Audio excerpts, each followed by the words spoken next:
تیسرا دروازہ صدقہ ہے۔ اللہ نے فرمایا تم اللہ کی راہ میں جو خرچ کرو گے اللہ اس کا بدلہ دے کر رہے گا۔ انسان جتنا دوسروں پر خرچ کرے گا اللہ اسے 10 گنا بڑھا کر دے گا۔ چوتھا دروازہ تقوی اختیار کرنا ہے۔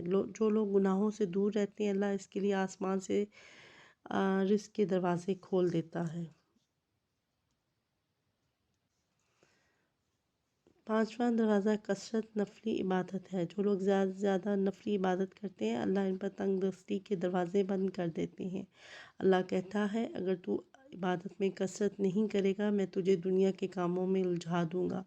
لوگ سنتوں فرضوں پر توجہ دیتے ہیں نفل چھوڑ دیتے ہیں جس سے رزق میں تنگی ہوتی ہے۔